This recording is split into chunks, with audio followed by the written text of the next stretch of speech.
Recently it was there in the news last week. US President, he has spoken to the heads of Walmart and Target to ensure that the shelves are not empty for Christmas. Because of the supply chain issue across the globe, the shelves are getting emptied, and his pitch, if the shelves are empty for Christmas, many children will be very disappointed as they can't get their toys. Children will be very disappointed, so are the parents. If they can't get their toys, they will be very disappointed. We have been conditioned right from our childhood. You need to get something to be happy. You have to have something, then only you can be happy. We have been conditioned right from our childhood. This type of approach, conditioning, it will have a snowball effect onto us, not only in our day-to-day life, but also it will haunt us at the time of death also. What it is conditioning, the sense objects are taking a position of our senses, our mind and intellect. That is what we touched upon yesterday in Bhagavad Gita class also. Sense objects are taking a control of our senses, our mind and intellect. We become helpless. Without that, I am not happy. Without that, I am not happy. So much dependent on the sense object, and at the time of death also, I don't want to leave. I want to cling on. With so much of pain, anxiety, I don't want to go. That so much bondage has happened with the sense object.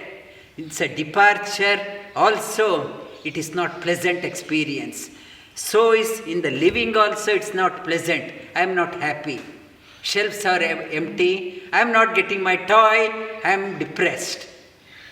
This conditioning, and the mind is compared to moon. Moon is never the same. Today is the 11th day, tomorrow also is the 11th day. And the moon changes every day. Small moon, no moon, slowly it starts appearing, becoming bigger in the full moon, biggest, and starts waning off again. Moon is changing every day, and mind is regarded as compared to the moon. Mind is never steady. Mind is not stable. The commitments I made yesterday, I erase it today. And I make new commitment, and it will be erased tomorrow.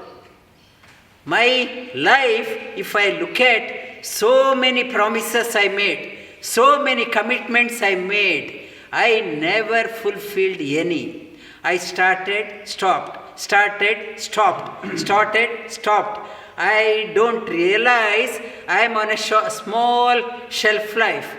My shelf life is very small. So much of starting, stopping. Mind is our compared to the moon. And mind has to be brought under the sway of the intellect.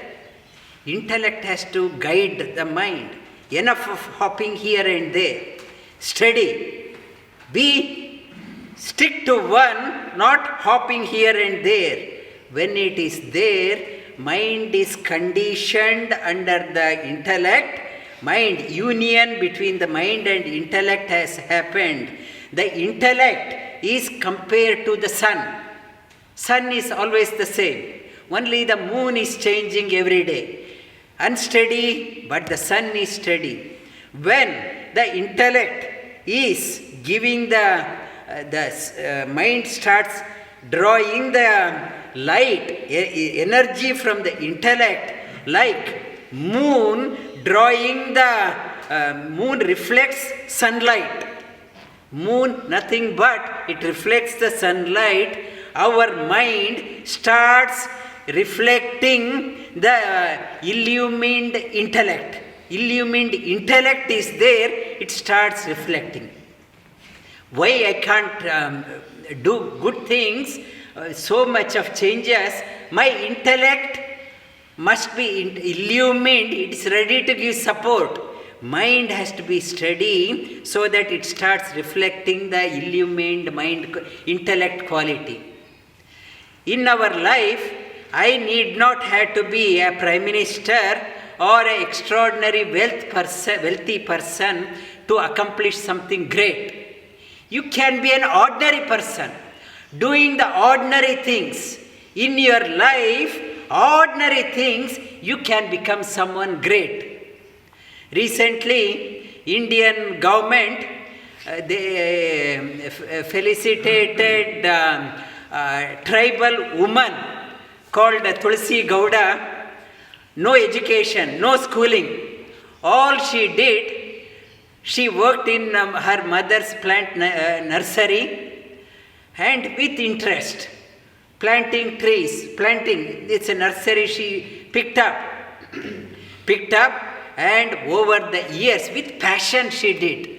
Though it is only pouring water to the small plant, but paid attention with lot of interest, and she got the award for Padma Shri because she planted more than 100,000 trees.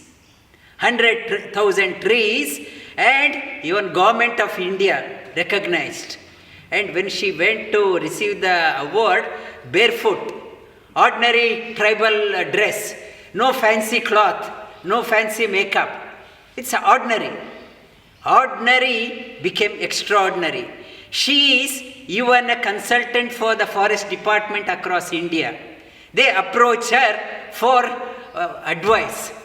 Which soil is best for this plant, or this plant where it should go, which tropical condition, which weather condition it is better. She is an expert even to the scientist. How she got that one? No schooling, ordinary things, but did it with through her heart behind her action. What it says, you can be an extraordinary doing ordinary things.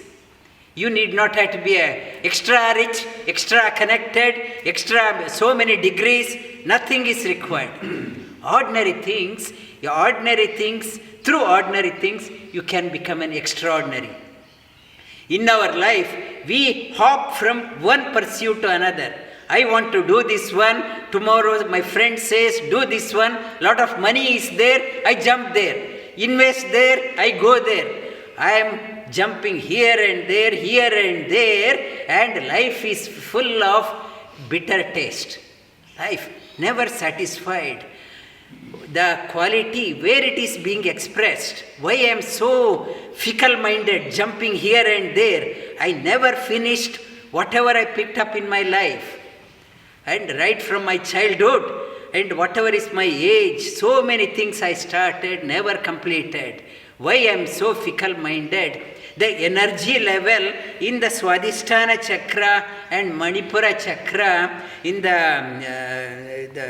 Swadhisthana below the navel and at the navel, represents the Rajasic quality. Rajasic quality, the nature of Rajasic quality is indecisiveness. And the nature of that one, unsteadiness. Rajasic quality, unsteadiness. It's violence. It's associated with violent approach, indecisiveness, and unsteadiness, and selfishness. I want that one. I don't care what happens to other. Selfish, greed, and violence is associated with Swadhisthana and Manipura chakra. The mind has to be exposed to the higher possibilities in our life. The higher possibilities in our life is not we, everyone, right from childhood, we have been trained, the people, children, money making, how to make money. That is the purpose of your life. That is what all parents are talking about, or children also talking about that one. I want the most expensive thing, most this flashy things I want. And higher possibilities, mind has to be exposed, like humility, simplicity, simple living, humility, compassion, surrender, generosity, fearlessness. These divine qualities, it has to be exposed. Where lies the real happiness? Where the qualities are there, you have to move away from the Swadhisthana chakra based, Manipura chakra based to the heart center based living. The heart center based living, it's a sattvic quality. There, mind becomes calm, serene, joy, happiness, clarity, serenity, contentment, bliss, simplicity, simple living, and generosity, compassion. These dawns here in the heart center. Its mind has to be brought up in the, when it is exposed to that one, right from the childhood, when we are exposed, higher possibilities in our life. I never knew that I can do this one, greater things in my life. One, it comes here, mind becomes calm and serene. Mind becomes calm and serene, then it is the place, it's a divine qualities. Earlier, animalistic quality and ordinary being quality, how to upgrade yourself from animalistic tendency to the divine tendency. Uplift the game of your life. Yoga is it's nothing but transformation. Uplift the game of your life. Move away from Swadhisthana and Manipura to the Anahata chakra and up. Go up. Yoga uplifts the game of our life. Yoga, it is talking about mind. Mind cannot decide by itself. It is not the problem of the child. Because child, it's nature of the mind itself, like a child jumping from here. It is not the problem with the child. We, as a parent, as an intellect, we have to guide. It is not the problem. We have never exposed the child to the higher possibilities in life. When you are exposing the child, it's the problem with the parents. You expose the higher possibilities in our life, that mind abides. Mind comes in the guidance of the intellect. When it happens, the fulfillment of our life happens. One experiences joy, happiness, and start realizing the higher potentials in our life. That is what our yoga is meant for. Realize the higher potential in your life through the sadhana. Expose yourself. Let the moon come under the guidance of the sun. And so that it starts reflecting the higher light. It's illumined light. It starts exposing, reflecting. Bring your thumb